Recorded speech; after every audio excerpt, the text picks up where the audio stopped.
When has a gut feeling saved your life? I turned my phone off for 8 hours to study. When I turned it back on, I had 147 missed messages. Here's how the night went. I'm a junior, and I was hopelessly behind in organic chemistry with the final coming up. So around 10, I put my phone in airplane mode, told myself no distractions, and headed for the 24-hour study lounge in the library annex. Except I'm the world's greatest procrastinator. First, I decided I couldn't possibly study without coffee, so I walked to the corner place 2 blocks off campus.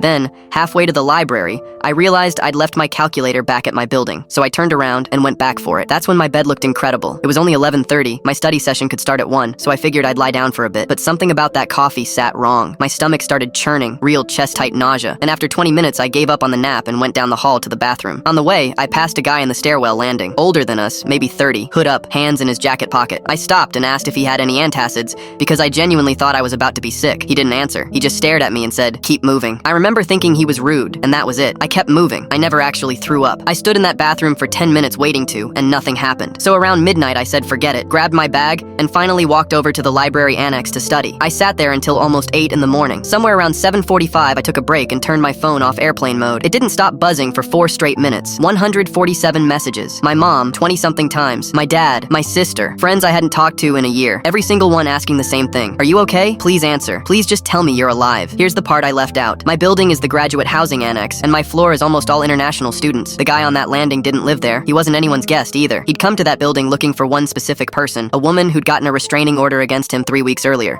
She lived 1 floor above me. He'd gotten in through a propped side door and he was armed. He couldn't find her apartment. She'd changed units after the order and he had the old number. So he went floor to floor, and at some point he stopped caring which door was hers. My roommate Devin woke up to someone trying our handle. He said he didn't think, he just went out our window onto the fire escape in his boxers and dropped the last 8 feet into the hedges. He shattered his wrist and didn't even feel it until an ambulance was already there. He ran 4 blocks in bare feet before he stopped. 2 people on my floor were hurt badly. Both of them made it. The woman he'd come for wasn't even home. She'd been staying with her sister for the week. Police found him in the parking structure a little after 2. My family found out from a news alert with my building's name on it and then couldn't reach me for 6 hours because my phone was off. I stood there in the library annex at 8 in the morning reading those messages with my hands shaking so hard I dropped the phone twice. If I hadn't wanted coffee, I'd have been in bed by 10:30. If I hadn't forgotten my calculator, I'd never have gone back to my room at all. If that coffee hadn't turned my stomach, I'd have slept right through the door handle turning. Every dumb, pointless little detour that night stacked up into a reason I wasn't there, and I keep coming back to that stairwell. I stood 3 feet from him in an empty hallway at midnight and asked him for antacids. He had every reason to do something and he told me to keep moving instead. I've thought about that more than anything else. I'll never know why. Devin's wrist has pins in it now. He jokes that it was worth it. I still can't laugh at that one. Everyone had the same question afterward. Everyone. How did you know to leave? I didn't know. That's what gets me. I had no idea. I just wanted a coffee and a calculator and I got annoyed at a rude guy in a stairwell,